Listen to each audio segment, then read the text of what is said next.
She spent a lot of time here at federal court in Detroit, trying to convince a judge that she would not survive another day in her home country. And she's sharing her story for the first time. She did not want to use her real name, so we're calling her Elena. For the past few months, Elena has been in a fight for freedom she never imagined. Only God knows the difficulties, the problems, the sadness.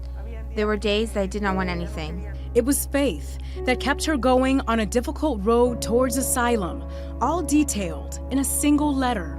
It was her plea to God, written inside of detention. In jail, God gave me strength, nothing else. Only God. I believe that I would not have been able to do without him. But Elena believes she had no choice. Back home in Nicaragua, she was vocal about the civil unrest and says she was being hunted by the government. At my job, 12 men came looking for me, but I was not at my job. I was at an office, working, and if I was there, I believe I would be dead. Elena escaped Nicaragua all alone, walking and hitchhiking on deadly paths. It was also dangerous, very dangerous. There were traffickers who walk around with guns and drugs.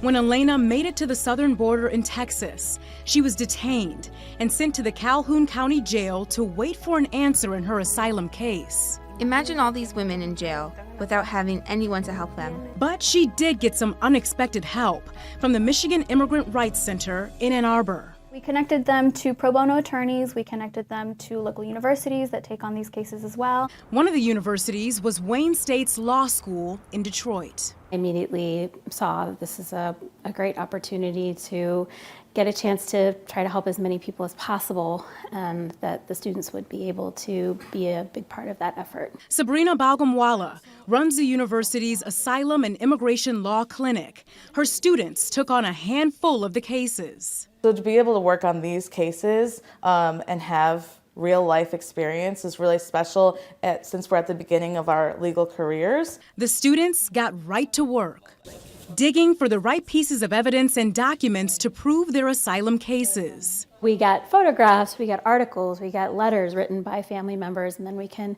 sometimes translate those and also pass them on to the women at the jail so that they can include it with their asylum applications. After almost 5 months of waiting from behind a jail cell, Elena was set free. ¿Cuáles fueron sus pensamientos cuando ganó su caso? I couldn't believe it. I was discouraged because everyone who went to court for asylum was told no.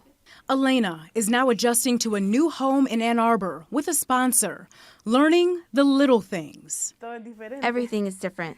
The television control to use the internet is still difficult. It's not normal cable. Elena still struggles to face the realities of her past, but is now focused on her future, a new life in the United States. I'm Coco McAvoy, Local 4.